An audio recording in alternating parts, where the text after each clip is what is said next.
llena nuestro corazón. Tú eres Dios.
Hola, ¿cómo están? Bienvenidos. Les quería contar algo que me pasó hace unos cuantos años atrás, cuando estábamos en obra acá en casa. Teníamos toda la casa en construcción, era bastante caótico, y estábamos colocando el tanque de agua nuevo. Y entonces, para colocar el tanque de agua, tenés 3 caños que suben y 2 que bajan, eso es lo normal, una para agua fría y agua caliente. Y yo no hice esa instalación, pero estuve y obviamente charlamos por dónde iban a pasar esos caños, qué quedaba mejor. Y bueno, y los 3 caños pasaban uno al lado del otro, todo prolijito, pasaban por una pared que era bastante alta. Yo estuve en ese momento, lo decidí, me pareció bárbaro. Al tiempo, unas semanas después, vino el albañil que tenía que revocar esa pared. Yo estuve también hablando con él, él hizo el revoque y revocó toda esa pared, tapó los caños y todo quedó bárbaro. Y yo en ese tiempo, y ahora también, hago muchas cosas de la casa, todo lo que puedo hacer lo hago yo mismo. Y en ese tramo de la obra, yo estaba tratando de armar la escalera. Así que la escalera la hice de hierro y madera. Y bueno, tenía que, para tener el punto de apoyo principal de la escalera, tenía en la base y arriba, ¿sí? Y tenía que amurar unos fierros que eran más o menos así de grande, un poco exagerados, resultaron ser. En la pared había que amurarlos. Y me había conseguido una maquinita que estaba usando en la obra, que por ahí pueden ver en la foto, que en la foto todavía estoy sonriendo. Eh, y con esa máquina abrí el agujero para colocar el tirante este de hierro. ¿Se imaginan lo que pasó? Hacía unas semanas que lo colocaron, hacía unas semanas después de eso que lo revocaron, y yo taladré exactamente donde estaban los 3 caños. Sí, impresionante, impresionante. Cuando me pasó, ahora me causa gracia. En ese momento fue un shock, no lo podía creer. ¿Cómo podía haber sido tan tonto? Cuando le pegué y vi que eran los caños, fue como, yo estuve cuando los pusieron. Yo vi cómo los revocaron. ¿Cómo pude hacer esto? Unas semanas después. Bueno, ahora me río, en ese momento estaba muy mal. Y esta anécdota, que hoy es graciosa, una pavada en realidad, refleja un poco cómo somos, ¿sí? Y es un poco de lo que quiero hablar, de cómo somos rápidos para olvidar. Ahí en ese momento no fue tan grave, pero si pensás en la vida tuya, por ejemplo, o alguien que conoces, o alguna familia, ¿no te pasa que ves ciclos en las familias que se repiten de decisiones malas que vos decís, esto ya lo hice antes y ahora estoy volviendo a hacer esta misma macana? O esto ya sabía lo que me convenía y otra vez estoy volviendo a hacer esto. Eso es algo que los seres humanos hacemos un montón y parece que tenemos muy mala memoria de las cosas malas o las cosas que tenemos que evitar, pero a veces también en las familias hay tradiciones que son buenas, como por ejemplo, seguramente conocen también algún hábito, tradición familiar que empezó por ahí una bisabuela y todos siguen hasta hoy en día y es algo que disfruta la familia. O una familia que siempre vacacionó en algún lugar desde que lo hacía el abuelo y es algo que disfrutan y todos los años hacen eso. Bueno, esto es un ejemplo de, Dios sabe esto de nosotros y Dios usa el recordarnos a través de toda la Biblia. Y me voy a ir bien al principio de la Biblia, cuando Dios recién está formando su pueblo, que es el pueblo de Israel. Dios usa un montón de cosas para que ellos recuerden. Dios sabe que se van a olvidar. Y de hecho, cuando lees todo el Antiguo Testamento, te das cuenta que entran en un ciclo continuo de olvidarse de Dios y de lo que hizo por ellos. Viven un desastre, se acuerdan de lo bueno que era Dios y vuelven a Dios. Y viven en un ciclo que cuando uno lo lee parecen tontos. Pero nosotros vivimos medio parecido. Y quería comentarles que ellos tenían, los judíos tenían varias tradiciones y varias cosas que Dios había instaurado para que ellos hagan. Por ejemplo, tenían el Shema, que es una oración que ellos lo decían a la mañana y a la tarde, que hablaba de que el Señor es uno, ¿sí? Y que hay que amarlo con todo nuestro ser, con toda nuestra fuerza, con todo nuestro corazón, ¿no? Eso lo repetían todos los días. y guardaban el sábado. Entonces todos los sábados ellos tenían una cena especial y practicaban el sábado y lo guardaban para el Señor. Y anualmente tenían un montón de fiestas. La fiesta más importante que celebraban, que era como el inicio del calendario para los judíos, era la Pascua, ¿sí? Lo que ellos llaman el Pesaj.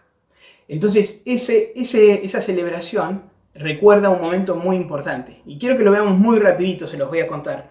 Pero se acuerdan, seguramente algunos muy bien, algunos no, les cuento la historia brevemente. El pueblo de Israel estaba siendo retenido, oprimido por los egipcios. El faraón egipcio los tenía como esclavos. Y pasaron muchos años así, hasta que Dios decidió liberarlos de esa esclavitud. Entonces Dios le manda 10 plagas. ¿Se acuerdan las 10 plagas? El faraón era un monstruo, la verdad. Era un tipo totalmente despreciable.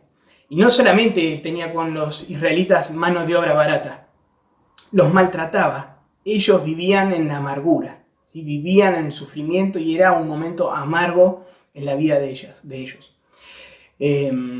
Entonces, bueno, una de las cosas que hizo ese faraón era cuando vio que ya el pueblo de Israel era muy numeroso, decidió empezar a matar a los niños. Entonces mandó a que todos los varones que nacieran, que los mataran directamente. Ese es el tipo de faraón que estamos hablando, ¿sí? Y el trato que le daba al pueblo de Israel. Después de las 9 plagas, que Dios le va advirtiendo al faraón de que libere al pueblo, llega la 10ª y es la última. Y Dios le advierte por última vez que deje ir a su pueblo, o Dios va a matar al primogénito de él, a todos los primogénitos de Egipto. Entonces, Dios le dice a Moisés, bueno, ustedes hagan una cosa, si el faraón no los libera, yo voy a pasar y me voy a llevar la vida de todos los primogénitos de Egipto. Ustedes lo que tienen que hacer es dejar una señal en la puerta de su casa. Y la forma en que iban a hacer esta señal, Dios pensó toda una cena en particular. Dijo, primero tenían que elegir un cordero, tenían que matar ese cordero, y con la sangre del cordero tenían que pintar el borde de la puerta, ¿sí? Todo el marco de la puerta tenían que pintarlo con la sangre del cordero. Pero además pensó que no tenían mucho tiempo, tenían que estar preparados para salir. Así que les dijo que prepararan pan, pero que lo hagan sin levadura, cosa de que no haya que esperar que leve la mezcla. Entonces prepararon la cena, había hierbas amargas, habían mandado también que hubiera, así que estaba el cordero que habían asado y el pan sin levadura. Entonces todo esto es lo que Dios les manda para que cuando Dios pase con la última plaga, pase por encima de esas casas. Y eso significa Pesaj, que nosotros decimos Pascua, pero Pascua significa esto, pasar por encima, pasar por arriba o dar un salto sobre algo. Y miren, les voy a leer acá de Éxodo, esto es Éxodo 12. Dice así, esto es Dios que le habla a Moisés. Esa misma noche pasaré por todo Egipto y heriré de muerte a todos los primogénitos, tanto de las personas como de los animales. Y ejecutaré mi sentencia contra los dioses de Egipto. Yo soy el Señor, dice. La sangre del que van a pintar en la puerta, la sangre servirá para señalar la casa donde ustedes se encuentren, pues al verla pasaré de largo. Pesaj. Así, cuando hiera yo de muerte a los egipcios, no los tocará a ustedes ninguna plaga destructora. Y le indica acá, este es un día que por ley deberán conmemorar, siempre. Es una fiesta en honor al Señor, y las generaciones futuras deberán celebrarla. Entonces acá tenemos, esta es la situación, Dios rescata a Israel. Entonces, a través de un cordero, como señal, la sangre del cordero, Dios rescata al pueblo de Israel de la opresión de la esclavitud egipcia, del faraón, ¿sí? Entonces, esto es una práctica que ellos realizan año tras año después de esto. Lo conmemoran cada año, esa liberación. Y pasaron 1000 años, más de 1000 años, y vamos a ver que Jesús mismo celebraba esto, como todo buen judío, ¿sí? Lo hacían en conmemoración del Señor y de cuando ellos habían sido rescatados. Miren esto, está en Lucas 2, 41. Y es un pequeño fragmento de cuando Jesús era jovencito, ¿sí? Tenía 12 años. Y miren lo que dice acá. Los padres de Jesús subían todos los años a Jerusalén para la fiesta de las Pascuas. Cuando cumplió 12 años, fueron allá según era la costumbre. Entonces, era la costumbre de José y María llevar a Jesús a Jerusalén. Todos los judíos, no importa dónde estuvieran viviendo, para la Pascua tenían que ir a Jerusalén. Ahí estaba el templo, ahí se hacían los sacrificios en ese momento. Entonces todo Jerusalén explotaba de gente y se llenaba y todos iban a celebrar esto. Ahora esta celebración, como les dije, la hacían todos los años, tenía una cena particular, conmemoraban ese momento, tenían el cordero, el pan sin levadura, las hierbas amargas. Todos los años conmemoraban eso.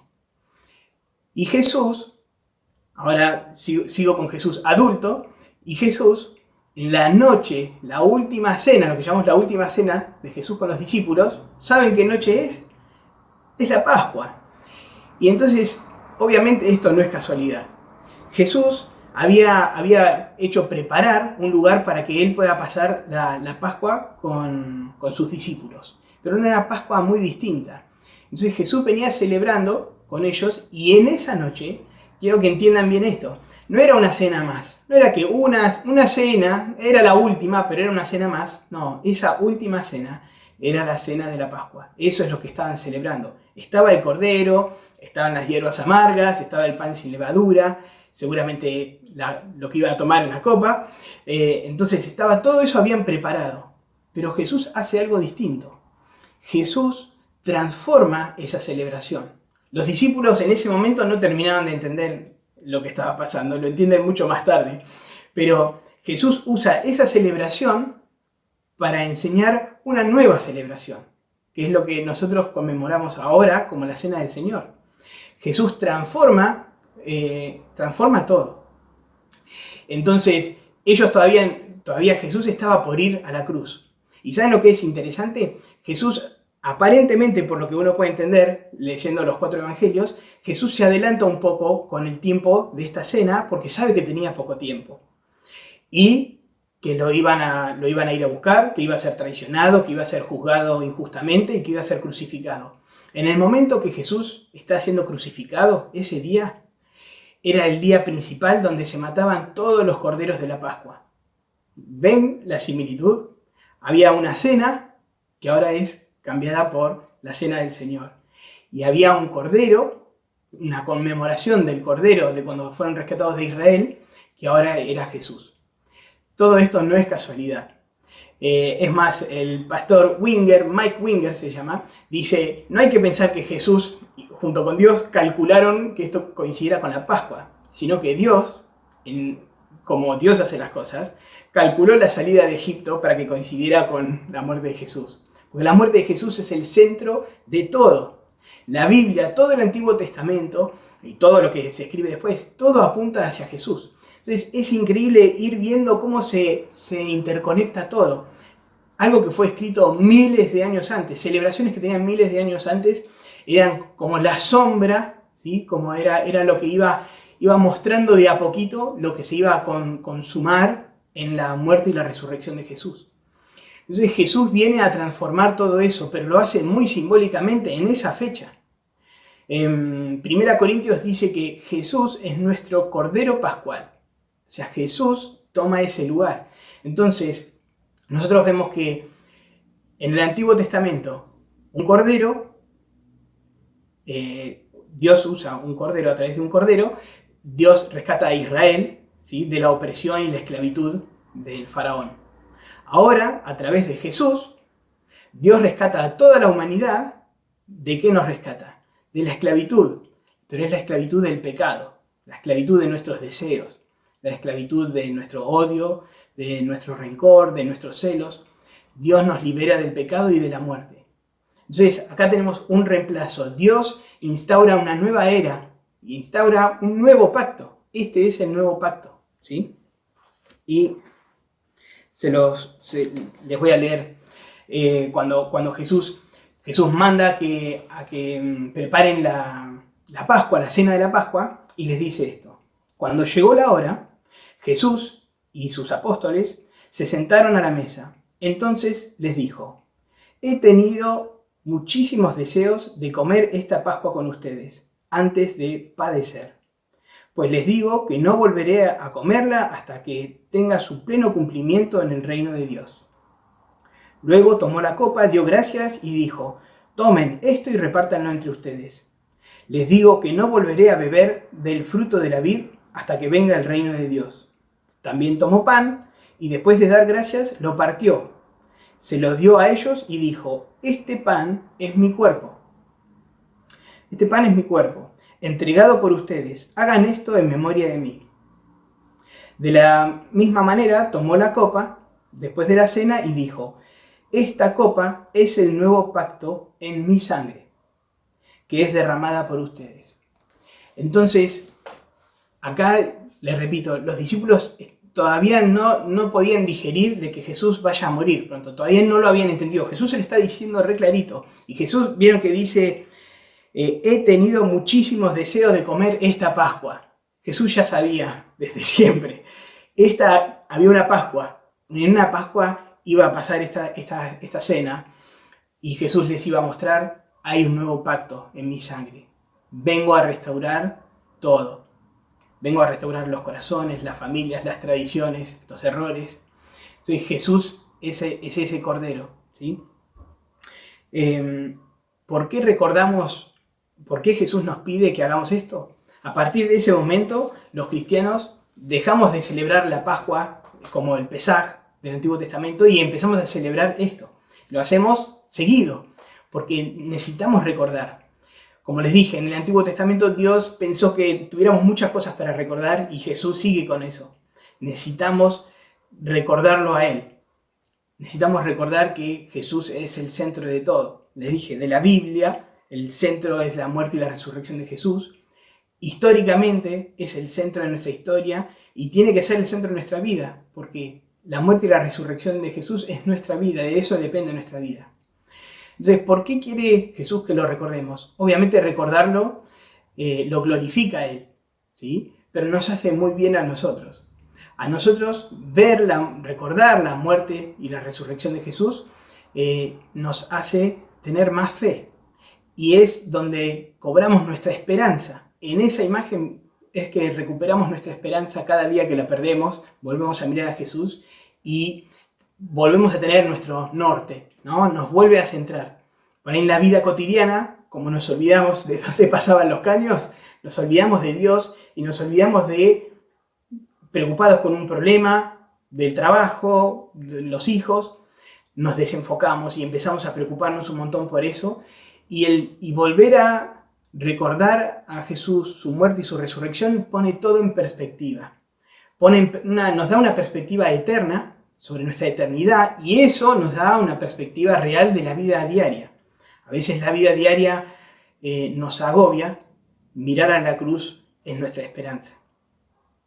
Por último, ya termino, quiero mencionarles algunas cosas más que sucede mientras participamos de la Cena del Señor.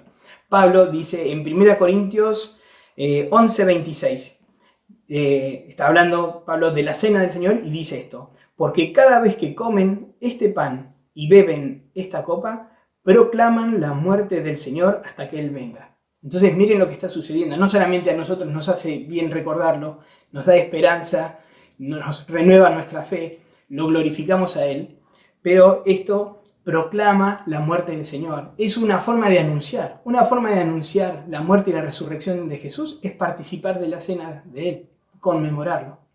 Y dice algo más: hasta que Él venga, porque Él va a volver. Y nuestra esperanza está en eso, en su regreso. Y John habló hace poquito sobre este tema, del regreso de Jesús, y cuando participamos de la Cena del Señor, también conmemoramos eso, de que Él va a volver pronto. ¿Participamos entonces de la cena?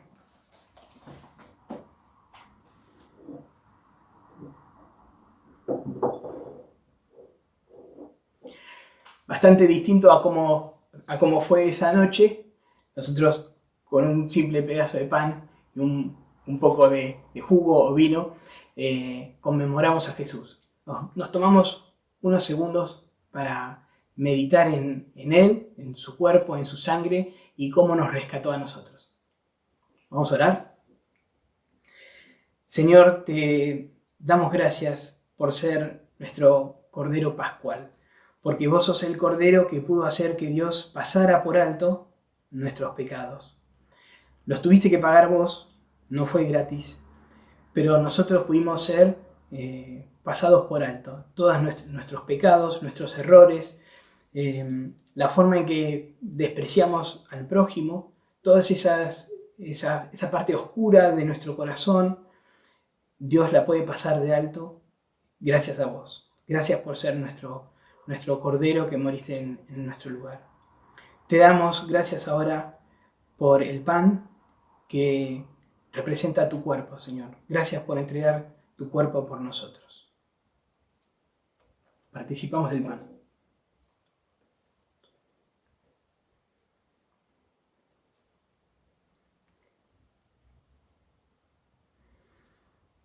Y Señor, te damos gracias por la copa que representa tu sangre que derramaste por nosotros. Esa sangre que es el nuevo pacto que vos, con el cual rescatás a toda la humanidad, Señor. Gracias por tu sufrimiento que es nuestra libertad. Participamos de la copa.